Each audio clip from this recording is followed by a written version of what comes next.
সমস্ত কালো জিনেরা স্বপ্নপুরীর চারিদিকে ঘিরে ধরেছে। পাদ্রর সকল সেনারা যেন একটু একটু করে স্বপ্নপুরের বর্ডারের সমস্ত জিনেদেরকে মেরে একদম গুড়িয়ে ফেলছে।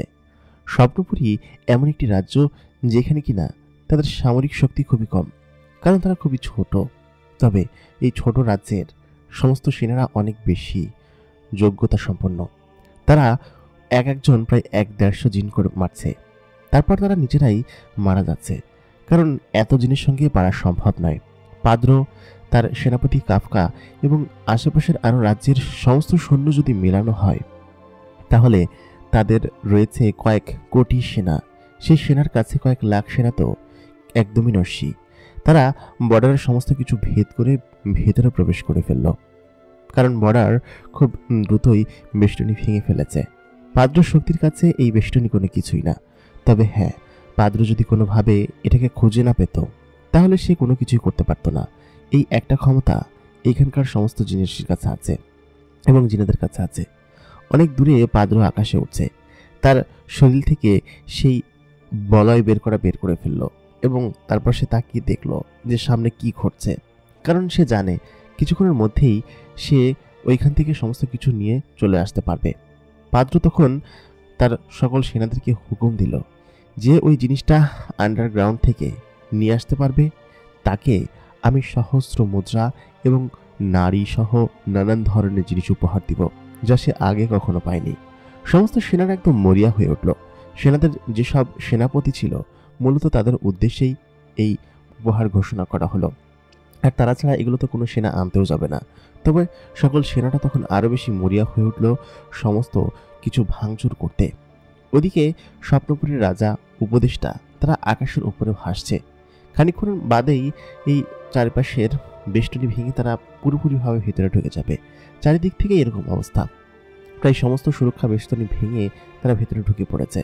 রাজ্যের চারিদিকে লাল হয়ে গিয়েছে। তার মানে সেনারা বুঝতে পারছে যে কয়েক লেয়ার ভেঙে ভেতরে ঢুকতে হবে। আর রাজ্যের সীমানা লাল মানে বিপদ সংকেত। সমস্ত রাজ্যের যত মানুষজন ছিল, যত জিনেরা ছিল, সকল জিনেরা যেন নিরাপদ আশ্রয় চলে গেল, কারণ তারা জানে যে এই রাজ্যে নিশ্চয়ই কোনো ধ্বংসযজ্ঞ চলতে চলেছে। আর ওরা যে জিনিসটা নিতে এসেছে সেই জিনিসটা নিয়ে সম্ভবত এখান থেকে চলে যাবে, নাকি এই রাজ্যের উপর কর্তৃত্ব স্থাপন করবে, কিছুই তো বোঝা যাচ্ছে না। মহারাজ অনেক উপরে রয়েছে, মনসুর, সেনাপতি এবং সকলেই তারা যুদ্ধে লিপ্ত। উপদেষ্টা এবং মহারাজ দূর থেকে দেখছেন। তেনারা সকলকে বলছেন যে এদিক থেকে প্রতিহত করো, কারণ ওরা সামনের দিকে চলে আসছে। সমস্ত জিনেরা আকাশে ভাসছে। বেশ কিছু জিন রয়েছে যারা কিনা পাখির ওপরে রয়েছে। যারা পাখির উপরে রয়েছে সেই পাখিগুলো খুব কুষ্ঠিত এবং কালো। সেই পাখিগুলোর উপরে রয়েছে মূলত এক এক সেনা দলের প্রধান, এবং তারা তাদের সেনাদেরকে আক্রমণ করার জন্য অনুমতি দিচ্ছে যে তোমরা দিক দিয়ে ঢোকো। একে একে করে বর্ডারের সমস্ত জিনেরা মারা গেল। এখানে 3 স্তরের সেনা রয়েছে। প্রথম স্তর হচ্ছে বর্ডার গার্ড। বর্ডার গার্ড পার হওয়ার পরে যখন তারা সকল সেনারা ভিতরে ঢুকে গেল, তখন জঙ্গলের নিচে থেকে তাদেরকে আক্রমণ করতে শুরু করলো। তারা মূলত মনে করেছে জায়গাটা ফাঁকা, তবে না, নিচে মনসুর বসে আছে এবং জঙ্গলের ভেতর থেকে সমস্ত সেনারা উপরের দিকে সেই গুলিগুলো বর্ষণ করছে, যেগুলো কিনা এখানকার সেই খনিজ সম্পদ দিয়ে তৈরি। এবং সেই বলয়গুলো বর্ষণ করার ফলে অসংখ্য জিন মরে নিচে পড়তে লাগলো। তারা ওই সীমানা বেষ্টিত যেন ভেতরে প্রবেশ করতেই পারলো না। তারা একে একে যেন মরে যাচ্ছে, কারণ এটা ক্রিটিক্যাল বুদ্ধি এই সকল জিনেদেরকে। এবং এই জায়গার জিনেদের বুদ্ধি এরকমই, এরা সবসময় এরকম ভাবেই বুদ্ধি খাটিয়ে হারিয়ে এসেছে। এটা দেখে সেনাপতি কাফকা বলে উঠল, কি ব্যাপার, তারা ভেতরে প্রবেশ করতে পারছে না কিসের জন্য? রাজ্যের চারপাশে একদম গোল হয়ে যেন এরকমভাবে হাজার হাজার জিন তখন মৃত অবস্থায় মাটিতে পড়তে লাগলো। কেউ ওই পাড়ের আর যেতেই পারছে না, ওই পর্যন্ত গিয়ে আটকে যাচ্ছে। কি অবস্থা, কিছু তো বোঝা যাচ্ছে না। তখন উপদেষ্টা বলল, বাহ বাহ মনসুর, খুব ভালো। কিন্তু ওদিকে কাফকা এসে দেখল নিচ থেকে প্রতিহত করছে মানুষজন এবং সকল জিনেরা উপর থেকে নিচে পড়ে যাচ্ছে। কাফকা তখন বলে উঠল, শয়তানের চেলারা উপর দিয়ে না নিচে দিয়ে যা, ওরা নিচে থেকে হামলা করছে। তখন সকলে বুঝে গেল যে নিচে থেকে হামলাটা আসছে। ততক্ষণে অসংখ্য জিন মারা গিয়েছে। মনসুরের দল তখন বলল কি যে, তোমরা সকলে অ্যালার্ট হয়ে যাও, ওরা নিচের দিকে আসছে, এখন সমূহ যুদ্ধ মাটিতে বাঁধবে। পাদ্রর সকল সেনারা ওপর থেকে নিচে নেমে আসলো দ্রুত গতিতে। তারপর মনসুরের সকল সেনাদের সঙ্গে দ্বন্দ্ব যুদ্ধে লিপ্ত হলো। ওদিকে মুনতাহা সেখানে বসে আছে। বাইরে চলছে এক অন্যরকম শোরগোল। সেটা দেখে মুনতাহা বাইরে বেরিয়ে আসলো। তখন দেখলো যে বেলাল শুয়ে আছে। বেলাল সারাদিনটা শুধু ঘুমাচ্ছে। বেলালের এরকম পরিস্থিতি দেখে মুনতাহার রাগ হচ্ছে। এই তো সুযোগ ওকে নিয়ে এখান থেকে বের হওয়ার যুদ্ধের মধ্যে। যদি কেউ দেখে ফেলে ওকে, তাহলে অনেক বড় বিপদ হয়ে যাবে। মুনতাহা বাইরে গিয়ে দেখলো সত্যি সত্যি যুদ্ধ লেগে গিয়েছে। মুনতাহার বান্ধবী মারিয়া উপরে এসে বলল যে আমাদের এটা বোধহয় টের পেয়ে গিয়েছে। আজকে তোর জন্যই আমাদের এই পরিণতি। তুই যদি সেদিন বাইরে না যেতি, তাহলে সেই শয়তান তান্ত্রিক আমাদেরকে দেখতো না, আর আমাদের এই স্বপ্নপুরী আজকে এই বিপদে পড়তো না। আমি সমস্ত কিছু গিয়ে বলে দিব। তুই আমাদেরকে এরকম একটা বিপদে ফেলেছিস, নাহলে তো আমরা কোনোদিন এখান থেকে বের হতে পারতাম না বা যেতামও না। তুই আমাদেরকে এরকম করেছিস, আমরা ঘর ছাড়া হব। আমি এখনই গিয়ে তোর বাবাকে এবং মহারাজকে বলে দিব। মারিয়া ভীষণ রেগে আছে, কারণ মুনতাহা যেটা করেছে সেটা আসলেই কাম্য ছিল না। কারণ মুনতাহার কাছে এরকম একটা জিনিস কখনই কাম্য নয়। সে পুরো রাজ্যকে হুমকির মুখে ফেলে দিয়েছে।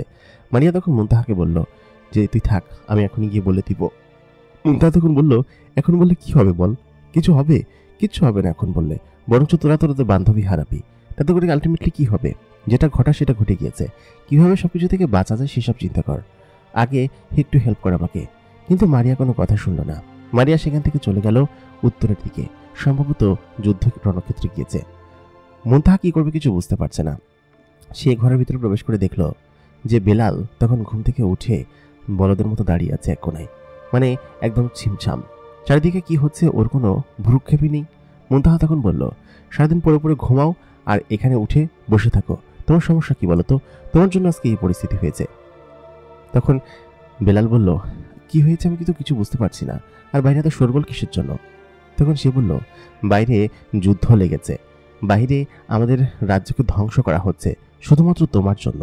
তোমাকে সেদিনকে আমি যে কিক্ষণে নিয়ে এসেছিলাম আর কেন যে বাইরে গিয়েছিলাম, সেই বাইরে যাওয়াতে এত বড় একটা বিপদ ঘটে গিয়েছে। তখন বেলাল জিজ্ঞেস করলো, আসলে আমি বুঝতে পারছি না, মানে কি হয়েছে, ঘটনাটা একটু খুলে বলো আমাকে। মুনতাহা তখন বলল, কি ঘটনা খুলে বলবো তোমাকে? তুমি একটা বিপদে ফেলে দিয়েছো, আমাকেও আমাদের পুরো রাজ্যকেও। তাই বলে মারিয়া একটা সিটের উপর চুপচাপ বসে পড়ল। বেশ খানিকক্ষণ মাথায় হাত দিয়ে বলল, আজকে থেকে প্রায় অসংখ্য বছর আগের ঘটনা। তখন আমাদেরও জন্ম হয়নি। আমাদের এই স্বপ্নপুরী রাজ্য ছিল খোলামেলা এবং চারিদিকে ফাঁকা। সবকিছু যেন অন্যরকম সুন্দর পরিবেশের মধ্যে দিয়ে যাচ্ছিল। তখন বিশ্ব সম্রাট ছিলেন আমাদের এক মহারাজ, যিনি কিনা বিশ্বকে একদম পুরো শান্তি এবং সুভালাভাবে রেখেছিল। তিনি একবার আমাদের এখানে ভিজিটে এসেছিলেন এবং স্বপ্নপুরীকে বিশ্বের সম্পদ বলে আখ্যায়িত করে গিয়েছিলেন। ইভেন তখন আমার বাবারও জন্ম হয়নি। ইতিহাস তখন থেকে শুরু হয় এবং তিনি আমাদের এই স্বপ্নপুরীকে একটা বর দিয়ে যায়। সেই বরের ফলে স্বপ্নপুরীর মাটির নিচে এক ধরনের খনিজ সম্পদ তৈরি হয়। সেই খনিজ সম্পদ ছিল এত শক্তিশালী, যেটা কিনা যে কেউ ব্যবহার করে সেটাকে দিয়ে নানান ধরনের অস্ত্র এবং যুদ্ধাকার তৈরি করতে পারবে। শুধুমাত্র তাই নয়, যে এই জিনিসটা একবার তার শরীরের ভিতরে প্রবেশ করাতে পারবে, সে পুরো বিশ্ব সম্রাট হয়ে উঠবে এবং তার শক্তির কাছে হয়তো বিশ্বের মূল যে সম্রাট থাকবে, সেই সম্রাটেরও কোনো কিছু করতে পারবে না। তৎকালীন সম্রাট ছিল আধিরাজ, আমি এতটুকু শুনেছি। এবং ওই সময় থেকে আমি শুনে আসছি যে আমাদের স্বপ্নপুরী অনেক সমৃদ্ধশালী। কিন্তু আধিরাজ মহারাজ যখন আমাদের এখানে এসেছিলেন, তখন থেকেই এরকম আমাদের এখানে সুজলা সুফলা।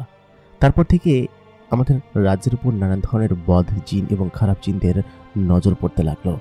তৎকালীন শয়তান ডার্ক ওয়ার্ল্ডের মন্ত্রী নাকি আমাদের এখানে এসেছিল এবং এসে আমাদের সম্পদ লুণ্ঠনের কথা বলেছিল, কারণ তিনি নাকি আধিরাজের সঙ্গে যুদ্ধ লিপ্ত হবার জন্যই মূলত এখানে এসেছিল। সেটা আমার পর্দাতারা গোপন সূত্রে খবর পেয়েছিল।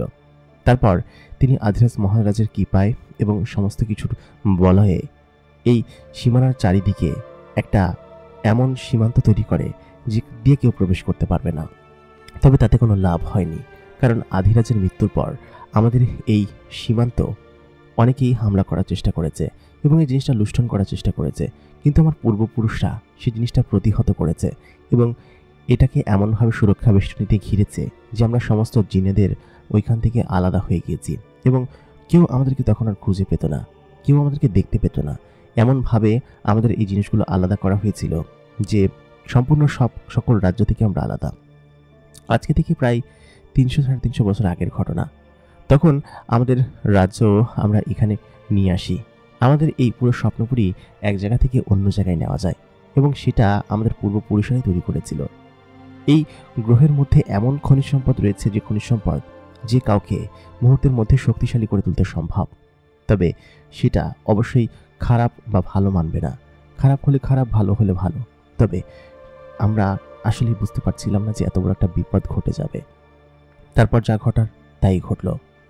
ওই সময়টাতে কোনো একটা ভুলের কারণে আমাদের এই চারিদিকটা একদম জানাজানি হয়ে গেল। তৎকালীন একজন রাজপুত্র ছিল। সেই রাজপুত্র ছিল এক ধরনের প্রতিবন্ধী বা আপাহিজ, যার কারণে তাকে মহারাজ তখন সিংহাসন দেয়নি। ওই সময় মহারাজ ছিল ভালো এবং তারা 2 ভাই ছিল। সেই 2 ভাইয়ের মধ্যে একজনের নাম হচ্ছে পাদ্র, যে কিনা প্রতিবন্ধী এবং অন্যান্য সকল থেকে অন্যরকম। সে সবসময় হিংসা পরায়ণ ছিল। প্রতিবন্ধী হওয়ার কারণে তার মনের মধ্যে ছিল ব্যাপক হিংসা। তার বড় ভাইকে সিংহাসন দেওয়ার ফলে সে ক্ষুব্ধ হয়ে গেল এবং তার বাবাকে হত্যা করে সে সেই সিংহাসন থেকে পালালো আর কি, সেই রাজ্য থেকে। কারণ তার বড় ভাই তখন রাজা। এক প্রকার ক্ষোভের বশীভূত হয়ে তারপর সে কোনো একটা জায়গায় গিয়ে কোনো দৈব্য শক্তি অথবা কোনো কিছুর সন্ধান পেয়েছে যা তাকে আগের থেকে অনেক বেশি শক্তিশালী করে তুলেছে। সে কোথায় গিয়েছিল সে কেউ জানে না। তবে ফেরার সময় তার পিঠে 4টা সাপ এবং তার মুখে এক ধরনের বিশাল আকৃতির বড় পোকা নিয়ে ফিরেছিল, যেটা কিনা তাকে গ্রহণ করেছে এবং সেই জিনিসটা তাকে করেছে মহাশক্তিশালী। তারপর সে ফিরে পুরো রাজ্য ধ্বংসযজ্ঞ চালায় এবং তার সেই সাপ এবং সেই বিষের কাছে কেউ টিকতে পারে না। কথিত আছে সে কোনো একটা গুহায় যাওয়ার পরে কোনো কিছুতে হাত দিয়েছিল বা কোনো কিছু সাহায্য করেছিল, তার অনুগ্রহেই তিনি এই বরগুলো পেয়েছিলেন। তারপর তিনি তার ভাইকে হত্যা করে পুরো রাজ্যের শাসনভার গ্রহণ করেন। তখন তিনি যুবক ছিলেন এবং সমস্ত কিছু তাকে দেখে ভয় পেতে শুরু করলো। শুধুমাত্র প্রকৃতি নয়, সমস্ত জিন এবং মানুষ জাতীয় তাকে দেখে ভয় পেতে শুরু করলো। কারণ সে নাকি মানুষ খেতে পছন্দ করত। প্রতি মাসের পূর্ণিমা তিথিতে তাকে একটা করে মানুষ এনে দেওয়া লাগতো। ইভেন তার রাজ্যের ভিতরে ঢোকার পূর্বে লোকে মুখে কথিত আছে সেখানে নাকি মানুষের খুলি পাওয়া যায় শুধু। এবং কয়েক বছরের ভিতরে সে তার পুরো সমস্ত রাজ্যগুলো একদম রণক্ষেত্র তৈরি করে ফেলল। কারণ সেখানে খুন, গুম, মারামারি, রাহাজানি, ধর্ষণ এবং যত ধরনের জিনিস করা যায় সবকিছুই হলো। আগুনের লাভা তার রাজ্য ছেয়ে ফেলল এবং চারদিকে যেন ব্ল্যাক ম্যাজিকের এক অন্যরকম ছড়াছড়ি হতে শুরু করলো। এবং কালো জাদুর যত কিছু আছে, শয়তানি কারবারের যত কিছু আছে তা তার মাথার উপর রয়েছে। আমাদের শয়তান ডার্ক ওয়ার্ল্ডের ইবলিশ শয়তানের কৃপা তার উপর রয়েছে এবং ইবলিশের জন্যই সে এত বেশি শক্তিশালী হয়ে উঠেছে। পরবর্তীতে সে জানতে পারে যে স্বপ্নপুরীর নামে এমন একটা রাজ্য আছে, যে স্বপ্নপুরীর খনিজ সম্পদ যদি সে কোনোভাবে পেয়ে যায় তাহলে সে বিশ্ব সম্রাট হয়ে উঠবে এবং বিশ্বের কোনো জিন তার কাছে পেরে উঠবে না এবং বিশ্বকে ধ্বংস করে ফেলবে। সেটা জানার পর আমাদের তৎকালীন পূর্বপুরুষেরা তাদের ওইখান থেকে আমাদের স্বপ্নপুরীকে সরিয়ে এই আটলান্টিকের উপর নিয়ে আসে এবং এখানে আনার পর তারা নিরাপদে এখানেই আস্তানা গাড়ে। পাদ্র তার সন্ধান আর কোনোদিন পায়নি। বিগত 300 বছর ধরে পাদ্র এটা সন্ধান করে বেড়াচ্ছে, কিন্তু এটার সন্ধান সে আজ পর্যন্ত পায়নি। কিন্তু আমার একটা ভুলের কারণে এমনটা হয়ে গিয়েছে, এটা আমার জন্য হয়েছে। তখন বেলাল বলল, আপনার জন্য মানে? আমি তো কিছু বুঝতে পারছি না, কি ব্যাপার বলো তো, তোমার জন্য কিসের জন্য? তখন মুনতাহা বলল, আমি তো একটু বাউন্ড হলে এত ইতিহাস আমি জানতাম না। একটু আধটু জানতাম, তবে বাইরে যাওয়ার এরকম ইতিহাস অথবা এই যে এরকম ভাবে কেউ আমাদের উপর নজর রেখেছে বা আমাদের রাজ্যের বাইরে এরকম শত্রু আছে এবং খনিজ সম্পদ আছে, এসব বিষয়ে আমি জানতাম না। আমার মা গতকালকে আমাকে বলেছে যে আমি কি বড় একটা ভুল করেছি। তারপর আমি বাইরে গেলাম। সেরাতে বাইরে যাওয়ার পরে আমি সেই তান্ত্রিক লোকটার হাতে ধরা খেলাম এবং তারা জেনে গেল যে আমি স্বপ্নপুরীর জিন এবং তার আশেপাশে খোঁজখবর করতে লাগলো। অবশ্য দোষ শুধুমাত্র একার নয়, ওইখানে বর্ডারেরও দোষ আছে। অবশ্য তোমাকে আমি দোষ দিচ্ছি কিসের জন্য? তুমি তোমাকে সেখানে যেতে ফোর্স করনি, আমি সেখানে গিয়েছি। তবে দ্বিতীয় দিন যদি আমি না যেতাম তাহলে হয়তো এরকম ঘটনা মোটেই ঘটতো না। তারপর সে সঙ্গে সঙ্গেই উপরে উঠে আমাকে বলতে লাগলো যে তুই তাড়াতাড়ি এখান থেকে বেরিয়ে যা। আমি সেই কথা শুনিনি, কিন্তু বর্ডারের ভিতর যখন আমি ঢুকে যাই তারপর থেকেই আমাকে খোঁজার জন্য তারা খুঁজতে থাকে চারিদিকে। এবং পাদ্রু যে এত বড় শয়তান এবং এই জিনিসটা পাওয়ার জন্য এগুলো করছে সেটা আমি আজকে বুঝতে পেরেছি। আমি আসলে কি করব বেলাল, আমি কিছু বুঝতে পারছি না। আসলেই এই সমস্ত কিছু আমার জন্য হয়েছে, তোমাকেও বা দোষ দিচ্ছি কেন? তাই বলে সে কান্নায় ফেটে পড়ল।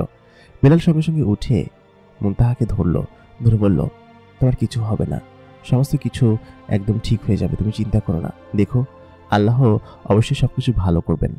এইটা বলতেই বেলালের মধ্যে একটা অন্যরকম প্রতিক্রিয়া শুরু হয়ে গেল। সে ছিটকে পেছনে সরে গেল এবং মাটি থেকে কয়েক হাত উপরে উঠে গেল। সে বুঝতে পারছে যে তার মধ্যে অন্যরকম একটা ক্রিয়া হচ্ছে। তার কাপড়ে পরানো যে কাপড় ছিল সেটা ছিঁড়ে কয়েক টুকরো হয়ে গেল, মানে হচ্ছে তার শরীরটা অনেকটা প্রসারিত হয়ে গেল এবং একটা বডি বিল্ডারের মতো যেরকমটা থাকে ঠিক সেরকম হয়ে গেল। এবং সে মনে হচ্ছে তার নিজের মধ্যে অসংখ্য শক্তি পেয়েছে সে, এবং তার মধ্যে আবার সেই কষ্টটা হতে লাগলো, যেটা কয়েকদিন ধরেই হচ্ছে। মুনতাহার সঙ্গে সঙ্গে দেখে বলল, বেলাল তোমার কি হয়েছে? বেলাল বেলাল তাই বলে তার দিকে এগিয়ে গেল। বেলালের শরীরে দাও দাও করে জল করছে এবং আগুনের মতো কিছু একটা জ্বলছে। এতদিন সেটা হয়নি। মুনতাহা সেটা দেখে ভয় পেয়ে গেল। ওদিকে মনসুর সমস্ত সেনাদেরকে খুব জোরে জোরে প্রতিহত করছে, কারণ তাদেরকে না মারলে কোনোভাবেই এখান থেকে প্রতিকার করা সম্ভব না। মনসুর সেনাপতি এবং সকল দ্বিতীয় লেয়ারে যেসব সেনারা আছে তারা দূর থেকে মারার চেষ্টা করছে এবং দ্বন্দ্বযুদ্ধে সরাসরি লিপ্ত হয়েছে। জঙ্গলের ভিতরে, পানিপথে, সমস্ত জায়গায় তারা যুদ্ধ করছে, কিন্তু এত সেনার সামনে পেরে ওঠা সম্ভব না। ওদিকে সেনাপতি কাফকা বলল, দেখি ওরা কতক্ষণ পারে, ওরা স্যারেন্ডার করলেই তো পারে, ওদের রাজ্য আমরা বাজেয়াপ্ত করে নিব, ওদেরকে হয়তো গোলামের মতো এখানে রাখবো, এই জন্যই বোধহয় করছে না। মহারাজ পাদ্র তখন বলল, যাই করুক আর তাই করুক, যুদ্ধে হেরে হলে হোক আর না হেরে হলে হোক, আমাদের সামনে তো আত্মসমর্পণ করতেই হবে, কারণ ওদের এত সক্ষমতা নেই যে আমাদেরকে প্রতিহত করবে। এর আগে খুব জোর বাঁচা বেঁচে এসেছিল, তখন হয়তো ধরতে পারিনি, তবে এবারও ধরতে পারবে না। আমি ওদেরকে সমস্ত কিছু বের করেই ছাড়বো এবং সেই জিনিসটা নিয়েই ছাড়বো, ওরা যত যাই বলুক। সমস্ত সেনাপতিরা সামনের দিকে এগিয়ে ওই দ্বিতীয় লেয়ারের সমস্ত সেনাদেরকেও মেরে কয়েক ভাগ করে ফেলল। তারপর তাদেরকে মারার পর তারা প্রায় তৃতীয় লেয়ারের কাছে পৌঁছে গেল। তৃতীয় লেয়ারের সেনারা আকাশে ভাসছে, তারা বিভিন্ন রকমের পাখি এবং নানান ধরনের জিনিস নিয়ে ওড়াউড়ি করছে এবং এই রাজ্যের যত পশু পাখি আছে সমস্ত জিনিস যেন যুদ্ধে লিপ্ত হয়েছে তাদের বিরুদ্ধে। তবে এই লেয়ার ভেঙে গেলে সামনে আর কোনো লেয়ার নেই, সামনে শুধুমাত্র অসংখ্য ফাঁকা জায়গা এবং পুরো রাজ্য। এবার তাদেরকে আর কে রক্ষা করে? দুইটা লেয়ার ভেঙে ফেলেছে। তৃতীয় লেয়ারের কাছাকাছি তারা চলে আসলো। আসার পর তৃতীয় লেয়ারের সমস্ত সেনাদের সঙ্গে তারা যুদ্ধে লিপ্ত হলো। সঙ্গে সঙ্গেই পাদ্র ভেতরে ঢুকে আসলো, কারণ রাজ্যের ভেতরে এখন তো যাওয়ার সময় হয়ে এসেছে, তাকে সেখানে যেতে হবে এবং মহারাজকে আটক করতে হবে, যেভাবেই হোক সে যেন সেখান থেকে পালাতে না পারে। পাদ্রর গাড়ি সীমানা বেরিয়ে ভেতরে ঢুকে গেল। তারপর তার কয়েকশো কালো জিনদেরকে দ্রুত পাঠালো উপদেষ্টা এবং মন্ত্রীকে ধরার জন্য। উপদেষ্টার কাছাকাছি সেই জিনগুলো পৌঁছে গেল এবং তাকে একটা সুরক্ষা বেষ্টনী দিয়ে ঘিরে ফেললো, মানে সে তার ভিতর থেকে বের হতে পারবে না, কোনোভাবেই না। মহারাজকেও ঠিক একই কায়দায় শিকল দিয়ে বেঁধে একটা গোলাকৃতি সুরক্ষার খাঁচার ভিতরে তাকে ভরে ফেলা হলো, সেও এখান থেকে বের হতে পারবে না। এটা দেখে সমস্ত সেনারা পিছু হটে যেতে লাগলো, রাজ্যের একদম ভেতরের দিকে চলে যেতে লাগলো, কারণ কিছু করার নেই এখন। এই মুহূর্তে এখান থেকে কোনোভাবেই বেঁচে ফিরতে হবে, কারণ এত সেনার সঙ্গে তো পারা সম্ভব না, যেখানে সেনাপতি, মনসুর এবং অন্যান্য সকলকে আটক করে ফেলেছে। কোনোভাবেই তো তাদের সাথে পারা সম্ভব না। এটা কি কোনোভাবে সম্ভব? এটা দেখে সেনারা সব পিছু হতে লাগলো এবং তারা পালাতে শুরু করলো। পাদ্র তার সেনাপতি এবং সমস্ত ছোট ছোট সেনাদেরকে নিয়ে ভিতরে ঢুকে পড়ল। ভিতরে ঢুকে সে মহারাজের উদ্দেশ্যে বলল, যে মহারাজ, তোকে বলেছিলাম স্বপ্নপুরী আমার হাতে তুলে দে, এতে করে তোদের এত সেনা মরতো না। তুই জানিস যে আমার কত শক্তি আর আমার কত সেনা রয়েছে, এর মধ্যে শুধু শুধু প্রত্যেকটা সেনার জীবনকে হুমকির মুখে ফেললি। কাজটা কিন্তু তুই ঠিক করিসনি, তোর সেনারা তোর উপর আর ভরসা করবে না রে। শোন, তোকে ছেড়ে দিতে পারি যদি তুই নিজের হাতে সেই জিনিসটা আমাকে এনে দিস। কি মজা লাগবে রে, তাই না? যা, নিজের হাতে নিয়ে আয়। তখন মহারাজ বলল, আমার জীবন থাকতে কোনোদিন সেটা আমি তোর হাতে তুলে দিব না। আমাদের পুরো রাজ্যের সকলকে মেরে তারপর তুই নিয়ে যা, কিন্তু কোনোভাবেই আমার নিজের হাতে ইচ্ছায় তোকে আমি সেটা দিব না। এটা আমাদের স্বপ্নপুরীর আশীর্বাদ। আজকে যদি মহারাজ বেঁচে থাকতেন বা মুসলিম সম্রাট জিন যদি আমাদেরকে সাহায্য করতেন, তাহলে তুই এমনটা কোনোদিন করতে পারতি না। আর একটা জিনিস সবসময় মনে রাখিস, সবসময় অবশ্যই ভালোর জয় হয় এবং সেটা হবে, আমি সেটা বিশ্বাস করি। তোরা হয়তো সেটা বুঝতে পারছিস না, আমি সেটা বিশ্বাস করি যে তুই এটা কোনোভাবে নিতে পারবি না এবং আল্লাহর উপর আমার ভরসা আছে। শয়তান জিন তখন বলল, কি করবে, কি করবে তোর সৃষ্টিকর্তা? কিচ্ছু করতে পারবে না আমার। আমি ওই জিনিসটা নিয়ে এই পুরো বিশ্বের সৃষ্টিকর্তা হয়ে যাব এবং সকলে তখন আমাকে স্রষ্টা বলবে।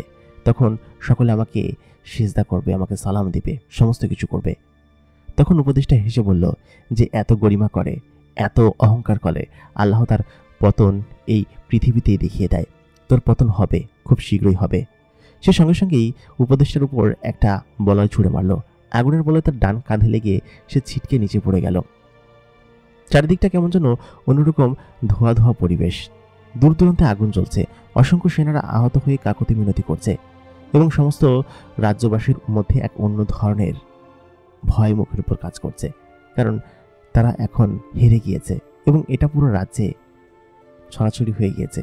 তবে রাজ্যের ভিতর সাইডে কোনো ক্ষতি হয়নি, কারণ তারা বাইরে থেকেই হেরে গিয়েছে এবং সেনারা একটু একটু করে ভিতরে প্রবেশ করছে।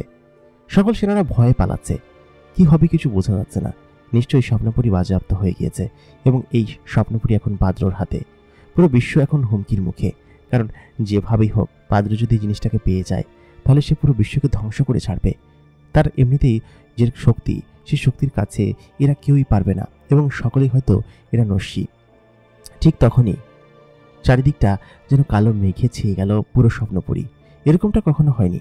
স্বপ্নপুরীর আকাশ সবসময় স্বপ্নের মতো ফর্সা এবং সুন্দর। শিশুরা দেখে ভয় পেয়ে গেল, কারণ এত পরিমাণ কালো মেঘ জমল আকাশের উপর এবং সেই সাথে চারিদিকটায় বড় বড় বাজ পাখি উঠতে লাগলো এবং বিকট সব শব্দ হতে লাগলো। সকল সেনারা একটু একটু করে ভেতরে ঢুকছে এবং চারিদিকটা যেন অন্যরকম এক ধরনের লাভায় ভরে গিয়েছে। পাদ্র খুব দূর থেকে তাদেরকে দেখে সামনে এগিয়ে আসলো এবং স্বপ্নপুরীর যে মূল সিংহাসন বা রাজ্য আছে সেই রাজ্যের উপরে চলে আসলো। সে বলল, জিনিসটা কোথায় আছে বল, নাহলে কিন্তু পুরো সাম্রাজ্য ধ্বংস করে ফেলবো, কিছু কিন্তু করতে পারবি না। পাশে ইদরা ফিদরা দাঁড়িয়ে আছে। তখন পাদ্র দেখে বলল, আরে কে ইদরা ফিদরা? যে কি ব্যাপার, তোমরা এখনো আছো? তোমরা অবশ্য এই রাজ্যের লয়াল দুজন সেনা, তোমাদেরকে তো এই রাজ্য থেকে বিতাড়িত করা যাবে না। যাও, তোমাদের দুজনকে আমরা এখানকার মন্ত্রী এবং প্রধানমন্ত্রী বানিয়ে দিব যদি আমার কথা শোনো। ইদরা ফিদরা বলবো যে এটা প্রাণ থাকতে সম্ভব না, তবে আমরা কোনোভাবেই আপনার গোলামি করতে যাব না। সঙ্গে সঙ্গেই পাদ্র বলে উঠল, হ্যাঁ সেটা তো করতেই হবে। তারপর বলো কোথায় আছে সেই জিনিসটা, সসম্মানে এনে বের করে দাও, না হলে কিন্তু খবর আছে। তখনই চারিদিকটাই একটা অন্যরকম পরিবেশ সৃষ্টি হয়ে গেল। সেনারা তো পালাচ্ছে, তখনও দু একজন যুদ্ধ করছে বা আস্তে আস্তে যুদ্ধের পরিবেশ প্রায় শান্ত হয়ে এসেছে। ঠিক তখনই খেয়াল করলো দক্ষিণের বিশাল আকৃতির উপদেষ্টা বিল্ডিং, যেটা মানে মূল উপদেষ্টা বিল্ডিংয়ের ওপর থেকে একটা আলো সেই মেঘের বলয় থেকে নিচের দিকে যেতে শুরু করলো এবং মেঘটা সেই বিল্ডিংয়ের ভেতরে একদম মানে উপর থেকে নিচ পর্যন্ত দমকে গেল। তারপর কি আশ্চর্যজনকভাবে সেই বিল্ডিংয়ের ভিতর থেকে একটা আলোর বলয় উঠে আসলো এবং সেই জিনিসটা হচ্ছে আর কেউ নয়, এটা হচ্ছে বেলাল। বেলালের গা দিয়ে জ্বলছে অগ্নির মতো আলো এবং সেটা সবুজ বর্ণের অগ্নি আলো। পাদ্র দেখে বলল, আরে এই জিনিসটা আবার কি? নিশ্চয়ই ওইটাই সেই জিনিসটা, একা একাই বেরিয়ে এসেছে। এই যা তো, গিয়ে এখান থেকে নিয়ে আয় তো। বেলাল তখন এক বিকট জোরে চিৎকার দিয়ে উঠল, যার চিৎকারের শব্দে আশেপাশের সমস্ত কিছু যেন নড়ে উঠল। সমস্ত সেনারা তার কাছে যেতে ভয় পেল। সঙ্গে সঙ্গেই বেলাল কেমন যেন করে উঠছে, তার হাত পা কাঁপছে। সে এখন পর্যন্ত পুরোপুরি হোশে আসেনি। তারপর সমস্ত সেনা, বিশেষ করে পাদ্রর যে সেনাপতি আছে সে সামনে এগিয়ে গেল।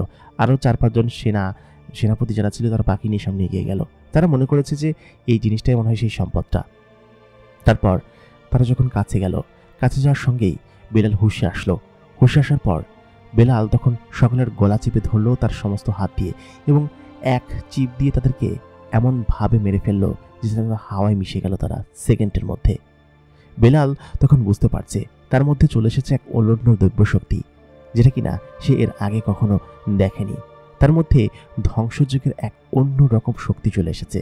কিভাবে এসেছে সে জানে না, তবে তার মাথার ভিতরে শুধুমাত্র একটা জিনিসই ঘুরছে, সে এই সমস্ত কালো শক্তিকে প্রতিহত করবে এবং কাউকে এই রাজ্যের ভিতরে ঢুকতে দিবে না, কাউকে না। এবং মহারাজ পাদ্র দূরে দেখা যাচ্ছে। মুনতাহা যেভাবে বলেছিল তার পেছনে থাকবে 4টা সাপ, মুখ থাকবে একটা পোকার মতো, ঠিক তেমনই দূর থেকে দেখে সে বুঝতে পারল এটাই মহারাজ পাদ্র। মহারাজ পাদ্র দিকে এগিয়ে যেতে লাগলো সে। তারপর সমস্ত সেনারা তাকে ঘিরে ধরল। বেলালের এমন রাগ হলো যে তার শরীরে সে অগ্নি বলয় আরো বেশি জোরে জ্বলতে শুরু করলো। আবার শুরু হয়ে গেল যুদ্ধ। বেলাল সমস্ত শক্তিকে একে একে করে হত্যা করতে শুরু করলো। সে সমস্ত কিছু ধরে ধরে খুন করতে শুরু করলো। বেলালের হাতে ছিল এক ধরনের অস্ত্র, যে অস্ত্র সকলকে সেকেন্ডের মধ্যে হত্যা করছে, এবং বেলাল একত্রে একসঙ্গে প্রায় শত শত জনকে মেরে ফেলছে। চারিদিকে যুদ্ধ এবং হত্যাযজ্ঞ শুরু হলো। তখন পাদ্র দেখে বলল, আরে আরে আরে এ কে? এ কোত্থেকে আসলো? আরে সমস্ত জিনিসটা একদম ধরে ফেলবে।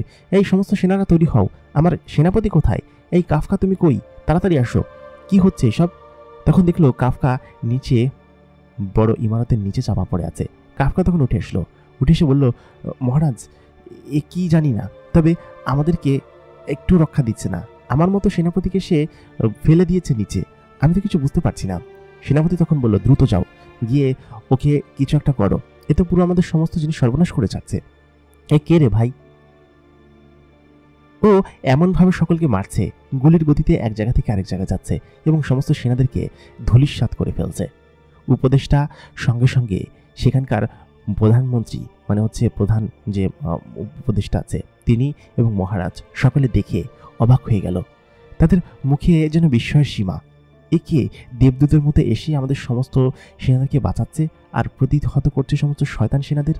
মুন্তাহা তখন উঠে বেলালের কাণ্ড কারখানা দেখতে লাগলো। এটা কি বেলাল? তার বেলাল? কিভাবে সম্ভব এটা? বেলাল সাধারণ একটা মানুষ হয়ে সে কিভাবে এরকম শত শত জিনেদের সঙ্গে প্রতিহত করছে, লড়াই করছে? সঙ্গে সঙ্গেই মনসুর উঠে দেখল যে কেউ একজন সমস্ত শত্রু সেনাদেরকে মারছে এবং সমস্ত শত্রু সেনারা একে একে মরে মরে নিচে পড়ছে। তখন মনসুর উঠে বলল, দ্রুত সকলে ওঠো, পজিশন নাও। আমাদের আল্লাহ তাআলার দেবদূত নিশ্চয়ই চলে এসেছে। নিশ্চয়ই আল্লাহ তাআলা কোনো নেক বান্দাকে পাঠিয়েছেন আমাদের রক্ষা করার জন্য। দ্রুত সমস্ত শয়তানদেরকে প্রতিহত করো। সঙ্গে সঙ্গে সমস্ত সেনা যারা পালিয়ে যাচ্ছিল তারা উঠে দাঁড়ালো। আবার সমস্ত জিনিস এবং অস্ত্র তারা হাতে তুলে নিলে কয়েক সেকেন্ডের মধ্যে, কয়েক মিনিটের মধ্যে স্বপ্নপুরীর ভিতরে যত জিন প্রবেশ করেছিল সকল জিনদেরকে যেন রণক্ষেত্রে প্রবেশ করিয়ে দিল, এবং কয়েক সেকেন্ডের মধ্যে সমস্ত জিনেরা সেখানে দম ছেড়ে দিয়ে মারা গেল। স্বপ্নপুরীর বাইরে যেসব জিনেরা ছিল তারা বসে উল্লাস করছে, কারণ তারা জানে যে স্বপ্নপুরীর ভিতরে গিয়েছে মহারাজ। তার মানে ভেতরে সমস্ত সারেন্ডার, এবং বাইরেও খবর চলে এসেছে সবকিছু সারেন্ডার। ভেতরে যে ধ্বংসযজ্ঞ চলছে তারা বিন্দুমাত্র বুঝতেই পারছে না যে ভেতরে কি ধ্বংসযজ্ঞ চলছে। তখন মহারাজ পাদ্র বলল যে, এটা করলোটা কি? আমার সমস্ত সেনাদেরকে করলোটা কি? কাফকা দ্রুত বাইরে গিয়ে সমস্ত সেনাদের খবর দাও, ভেতরে নিয়ে আসো, না হলে। ঠিক তখনই মহারাজ যখন এখানে দাঁড়িয়েছিল পাদ্র, তার অপোজিট সাইডে বেলাল দাঁড়িয়ে আছে। বেলালের গায়ে দাও দাও করে আগুনের মতো সবুজ আকৃতির বলয় জ্বলছে। তার চোখে মুখে অগ্নি, এবং তার হাতে রয়েছে বিশাল ধারালো আকৃতির দুটো অস্ত্র। সঙ্গে সঙ্গেই সে মহারাজের উপর হামলা করে বসল, এবং মহারাজ তার বলয় দিয়ে বেলালকে থামিয়ে ফেলল। বেলাল কেন যেন মহারাজের দিকে আগাতে পারছে না, কারণ মহারাজের দিকে আগাবে কিভাবে? তার শক্তি বেলালের কাছে হয়তো খুব কম। তারপর সে অনেকটা পেছনে সরে গেল, কারণ বেলাল তাকে একের পর এক প্রতিহত করেই যাচ্ছিল। মহারাজ তখন বুঝতে পারলো যে এখানে তাকে থাকা চলবে না। সঙ্গে সঙ্গে তার বিশাল গাড়ি বহন নিয়ে সে উপরে উঠে গেল। উপরে উঠে বাইরের দিকে যেতে শুরু করলো। ঠিক তখনই সে ওইখান থেকে বেরিয়ে বাইরে চলে আসলো, স্বপ্নপুরীর বর্ডারের বাইরে। পাদ্র তখন বলল যে, তোরা কোথায় শয়তানের চেলা? আমাকে এবং আমার সেনাপতিকে শেষ করে ফেললো। তোরা বাইরে বসে উল্লাস করছিস, শয়তানের বাচ্চারা, দেখ কি করেছে। সকল সেনারা অ্যালার্ট হয়ে গেল। পাদ্র যে কয়েকটা সেনা নিয়ে এসেছিল, কোনো সেনাই যেন ভেতরে আর জীবিত নেই। সকল সেনা একদম সেকেন্ডের মধ্যে সেখানে বিলুপ্ত হয়ে গিয়েছে। কিন্তু এটা কিভাবে সম্ভব? এই জিনিসটা কি? সঙ্গে সঙ্গে পাদ্রর কল দেওয়ার সঙ্গে সঙ্গে চারিদিক থেকে অসংখ্য সেনারা এসে ঘিরে ফেলল। ওইদিকে আশেপাশের সমস্ত কালো জায়গা দিয়ে আবার ছেয়ে গেল। সীমান্ত সমস্ত কিছু আবার নতুন করে বর্ডার তৈরি করা হলো। সমস্ত সেনারা যে সময় পেয়েছে তাতে করে সীমান্তর চারিপাশে তারা আবার পজিশন ভঙ্গিমায় বসে পড়ল, কারণ তাদের সময় দেওয়া হয়েছে। এবং যে সমস্ত সেনারা বেঁচে ছিল, স্বপ্নপুরীর মহারাজ, উপদেষ্টা সকলে হা করে তাকিয়ে আছে। এটা কি ছিল এবং কি ঘটল? খানিক্ষণ বাদে মনসুর এসে বলল, মহারাজ, এ নিশ্চয়ই কোনো আল্লাহর দেবদূত, যে কিনা আমাদেরকে এখানে পাঠিয়েছেন এবং আমাদের বাঁচানোর জন্য। কিছু একটা হয়তো হচ্ছে, কিন্তু কি হচ্ছে কিছু বুঝতে পারছি না। এটা কিভাবে সম্ভব? আমাদের হার তো নিশ্চিত ছিল, কিন্তু কিভাবে ওই লোকটা এসে আমাদেরকে বাঁচালো? কিন্তু জিনিসটা কি কিছুই তো বোঝা যাচ্ছে না। ও মহারাজ পাদ্রকে হত্যা করার জন্য তার পিছনে ছুটেছে, কিন্তু কিভাবে সম্ভব এটা? এরকম একজন শক্তিশালী কেউ আমাদের রাজ্যের ভিতরে ছিল, আমরা তো সেটা জানতামই না। এটা কিভাবে সম্ভব? তখন বাইরে থেকে বোঝা গেল যে আরো অসংখ্য সৈন্য পাদ্র নিয়ে এসেছে এবং নিশ্চয়ই তাদের রিজার্ভে আরো অনেক সৈন্য আছে। বাইরে চারিদিকটা কালো অন্ধকারে ছেয়ে আছে, পুরো কালো অন্ধকার। মানে একটু পরেই মনে হচ্ছে মেঘ হয়ে বৃষ্টি হবে, এরকম কালো অন্ধকার। কিন্তু না, বাইরে শুধুমাত্র জিনেদের কালো দেখা যাচ্ছে। শয়তান জিনেরা সকলে এসে চারিদিকে আবার ঘিরে ফেলেছে। ততক্ষণে স্বপ্নপুরীর সমস্ত জিনেরা উঠে আবার পজিশন নিয়ে ফেলেছে। তারা খেয়াল করলো যে এত পরিমাণ জিন এসেছে যে তাদের সঙ্গে পারা হয়তো এই কয়েকটা সংখ্যক জিনের সঙ্গে সম্ভব নয়। তবে ওই লোকটা আমাদেরকে যে পরিমাণ সাহস দিয়েছে তাতে করে আমরা পারবো। মহারাজ পাদ্র কোনো একটা জায়গায় লুকিয়ে পড়েছে, কারণ তাকে এত সেনার ভিতরে দেখা যাচ্ছে না। বেলাল তাকে খুঁজেও পাচ্ছে না। সমস্ত সেনারা, শয়তানের চেলারা বেলালকে দেখিয়ে বুঝতে পারছে না যে এই জিনিসটা কি। এরকমভাবে আকাশে উঠছে এবং একই সাথে শত শত সেনাকে মেরে ফেলছে। তখন মহারাজ দূরে থেকে দাঁড়িয়ে তাকে দেখছে। বেলাল স্বপ্নপুরীর প্রায় মাঝখানে চলে আসলো, এসে অনেকটা উপরে দাঁড়িয়ে আছে এবং সমস্ত সেনাদেরকে বলল, শোনো স্বপ্নপুরীর সব সেনারা, আমাদের সামনে শত্রু, আমরা কোনোভাবে পিছু হাঁটতে পারবো না।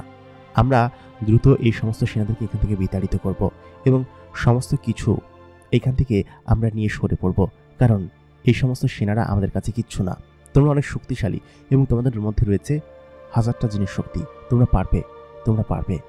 কয়েক মুহূর্তের মধ্যে শয়তান জিনেরা আবার স্বপ্নপুরীর বর্ডারে আক্রমণ করতে শুরু করলো এবং সমস্ত জায়গা জুড়ে স্বপ্নপুরীর জিনেরা তাদেরকে একে একে হত্যা করছে। বিশেষ করে বেলালের চোখের সামনে দিয়ে কেউ এগিয়ে যেতে পারছে না। এটা দেখে মহারাজ পাদ্র তো একদম ক্ষিপ্ত হয়ে আছে। এই জিনিসটা কি এবং কেন আমাদেরকে এরকম হত্যা করার জন্য উঠে পড়ে লেগেছে, কিছুই তো বোঝা যাচ্ছে না। সব মিলিয়ে আমাদের তো একদম শেষ করে ফেলছে। আমরা কি তাহলে পারবো না স্বপ্নপুরীর সঙ্গে?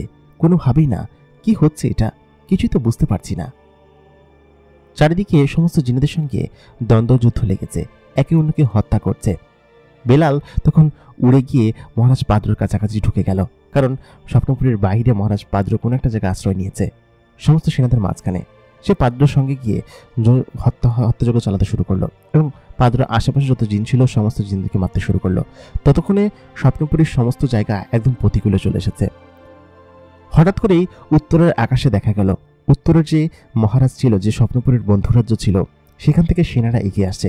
শুধু উত্তর না, উত্তর, দক্ষিণ, পূর্ব, পশ্চিম চারিদিক থেকে এগিয়ে আসছে এবং আস্তে আস্তে স্বপ্নপুরীর সেনা বাড়তে শুরু করলো। মহারাজ দেখে বললেন যে বাহ বাহ, আমাদের বন্ধুরা চলে এসেছে, আমরা এবার নিশ্চয়ই জিতে যাব। আর আমরা অবশ্যই আগে জিতে যেতাম। ওই ছেলেটা, যে ছেলেটা আমাদেরকে সবকিছু থেকে বাঁচাচ্ছে, কিন্তু ছেলেটা কে? চারিদিকের যেসব রাজ্যগুলো আছে স্বপ্নপুরীর বন্ধুরাজ্য, তারা ওই ছেলেটার হত্যাযজ্ঞ দেখে অবাক। তারা হা করে তাকিয়ে আছে ছেলেটার এরকম হত্যাযজ্ঞর দিকে। মনসুর সহ অনেকেই তাকিয়ে আছে। কি করছে এটা? সমস্ত সেনারা হা হয়ে তাকিয়ে আছে। তারা সমস্ত সেনা বহর জানা করছে এই একাতা একদম লন্ডভন্ড করে ফেলছে। সমস্ত জিনেদেরকে যে সেনা একা মেরে সে আটলান্টিস সমুদ্রের ভেতরে ফেলছে। এটা কিভাবে সম্ভব? লোকটা কে? সকলের প্রশ্ন একটাই, যে লোকটা কে? ততক্ষণে সে পাদ্রর গাড়ির কাছাকাছি পৌঁছে গিয়েছে। পাদ্রর যে মূল গাড়ি, পাদ্র ততক্ষণে মূল গাড়ির ভিতরে ঢুকে গিয়েছে। এই গাড়িটা বিশাল শক্তিশালী এবং নিশ্চয়ই এটা কোনোভাবেই সে ভাঙতে পারবে না, কিন্তু ঢোকার আগে সামান্য একটু ছিদ্র ছিল, সেটা সে ধরে ফেললো। ধরে সঙ্গে সঙ্গে সে গেটটা এক টান দিয়ে খুলে ভেঙে ফেললো। ততক্ষণে পাদ্র ভিতরে ঢুকে পড়েছে। পাদ্রর যে সাপ আছে, সেই সাপগুলোর মধ্যে থেকে একটা সাপ তখন বেলালের উপর সবল মারতে গেল। বেলাল সেই সবলের সাপের দিকে ধরে সাপের মাথাটা বের করে তার হাতে থাকা সেই অস্ত্রটা দিয়ে একটা কোপ মারল।